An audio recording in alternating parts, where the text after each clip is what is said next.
Here, visitor, and welcome to this sacred site. Delphi is an amazing place to visit if you're looking for information. I've come here on several occasions in search of answers to some particularly puzzling questions, and sometimes I even found them. This is Delphi, home of the renowned oracle. Greeks considered it the navel of the world. Pilgrims and kings journeyed here from all over Greece and beyond, seeking advice from Apollo through the voice of his interpreter, Pythia. During your visit, you will experience the sanctuary through a pilgrim's eye and discover how important oracles and prophecies were to the people of Greece. Now, go off and begin your pilgrimage. I will be waiting for you at the end of your visit.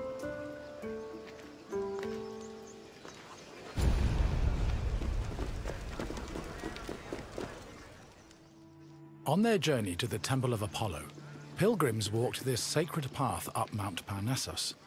The summer sun beat down hot on their backs. Along the way, they took in the magnificent monuments, treasuries, and statues that adorned the road. These landmarks were tokens of people's reverence for the oracle's benevolence. All were dedicated to Apollo, and most were offered by cities to commemorate military victories.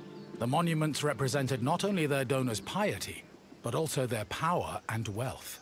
The sanctity of Delphi has endured to the present day, and visitors still take this very same route.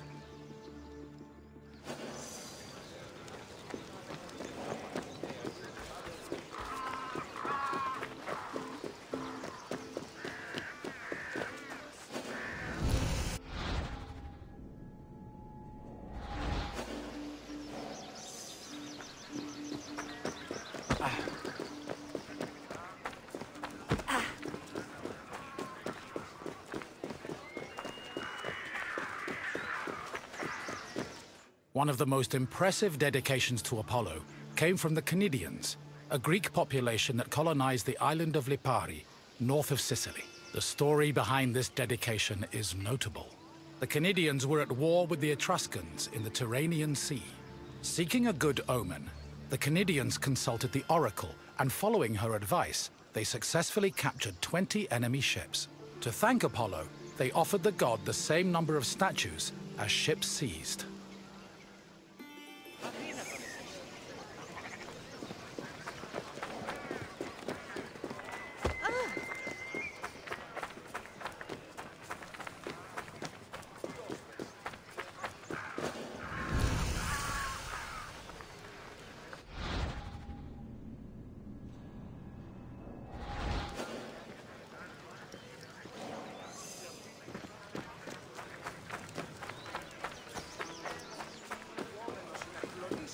Next to the Naxian Sphinx stood a simple structure to display offerings from the Athenians, most of which were spoils of war. In particular, these offerings, called ex-votos, were prows of sunken Persian ships.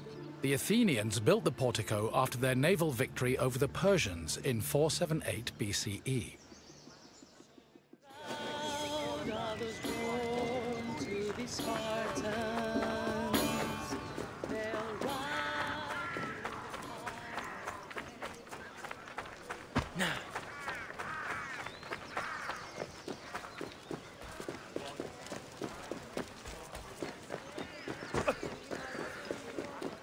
Once arriving before the temple, pilgrims wishing to consult the oracle had to first pay a tax. This tax gave them the initial right to approach the altar of Apollo and make an animal sacrifice to the god. But before proceeding to the Pythia, the preliminary ritual had to succeed. If the animal reacted favorably and showed signs of acceptance to the god, it was sacrificed, and the pilgrim would be allowed to enter the temple to question the Pythia.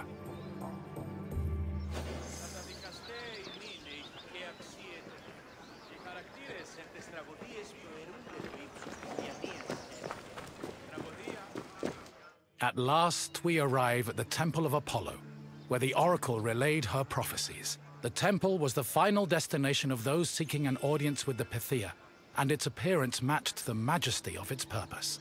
Atop its imposing columns, the structure's pediments displayed famous mythological scenes sculpted by the renowned Greek artist Antenor. But as grand as the temple looked from the outside, it paled in comparison with what happened within.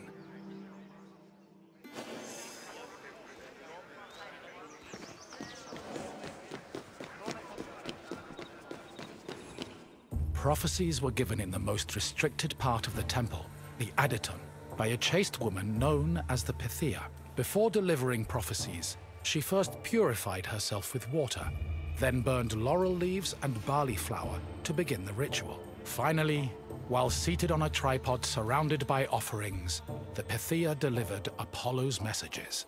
Her words were often strange and indecipherable, and required further interpretation by the temple's priests. Despite much research, the exact causes of the oracle's behavior while prophesying are debated to this day.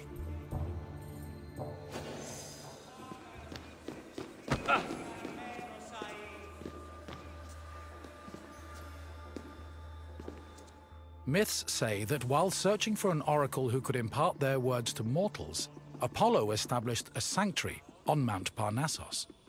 Apollo took over this site by slaying its sinister guardian, the snake-like Python.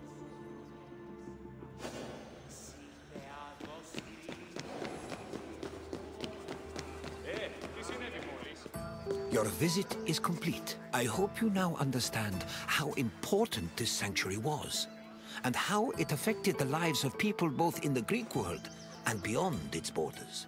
To be honest, I could speak about Delphi all day. But what would you like to do now? Of course, follow me.